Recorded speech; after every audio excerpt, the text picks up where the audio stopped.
Welcome to Center Circle. I am Jermaine Brown. There was a time when the name Carl Brown would be on every national senior team match card. And that's because he was either a player, the head coach, or the assistant coach. One thing is for sure, he has paid his dues on the local football landscape. We take a look at the man and his work.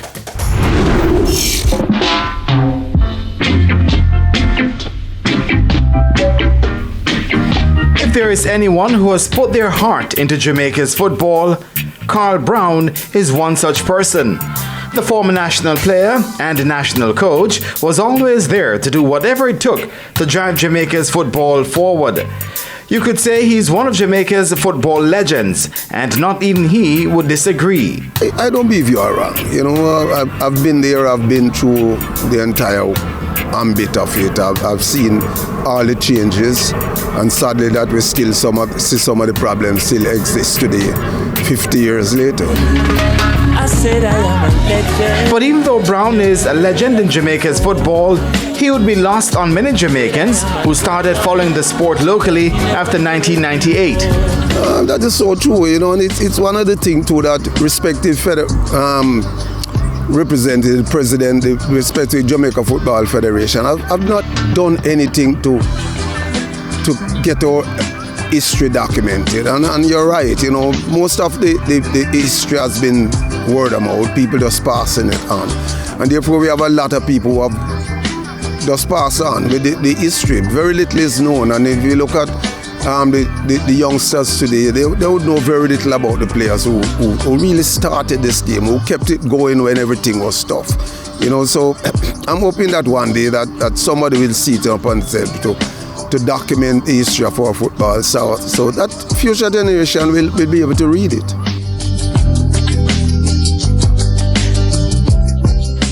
Where exactly in Trenchtown are you from?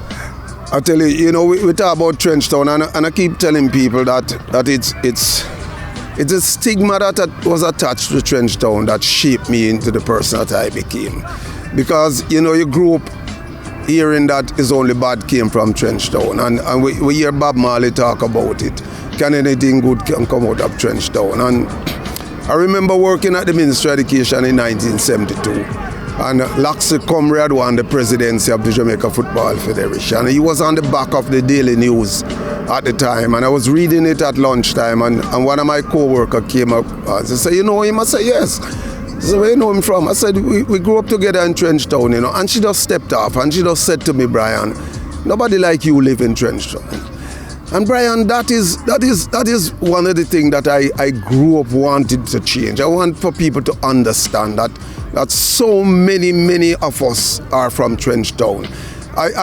Most people here about Trenchtown probably know Trenchtown about Rima and Jungle.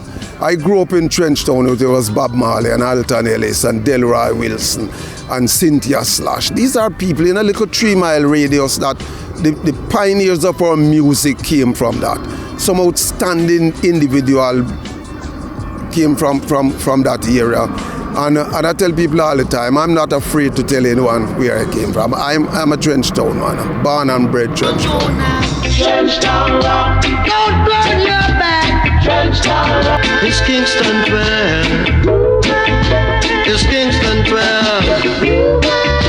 It's good that you mentioned the music part. Which was bigger, music or football? You know, if we talk about Bob Marley, then we don't have any challenge there. You know, because Trenchtown for a long while was only represented by Boys Town when it comes to sports, you know, football and cricket.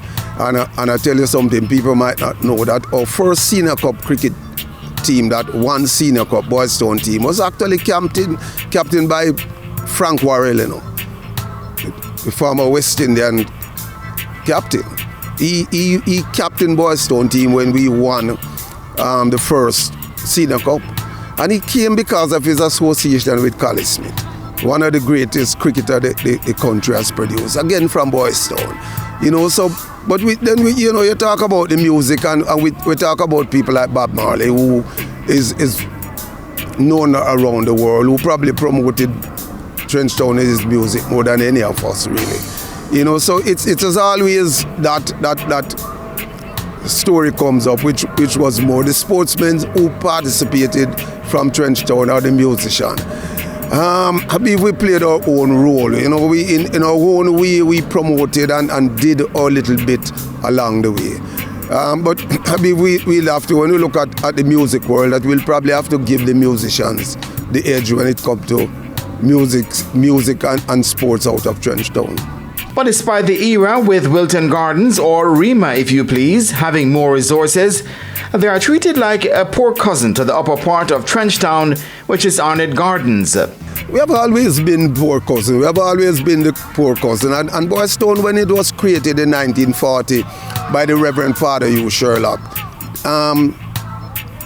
second us to the YMCA mainly to get away from the politics. Something that we were never ever able to get away. We were in the middle of Arnett Garden was PMP and Tivoli Gardens that was Labour Right. And we could be playing Arnett Garden today and we are a Labour Right team up playing against a PMP team.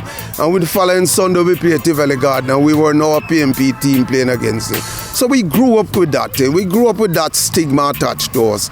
And none of the politicians, both the top and bottom, saw that little era as any big influence on them winning the seat in that era. And therefore we were just left hanging around.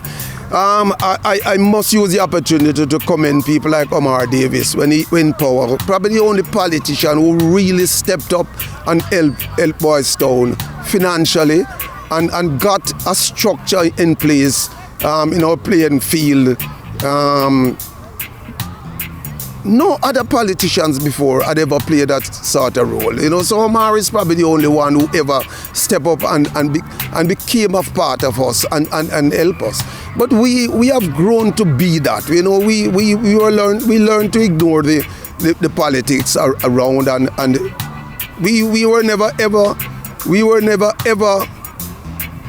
choosers of whether we PMP or not. We grew up being part of the YMCA. And even though we grew up in an era where it was predominantly Labour rights, our club was never attached to any other political party. And this was done distinctly by Father Sherlock to keep us out of that.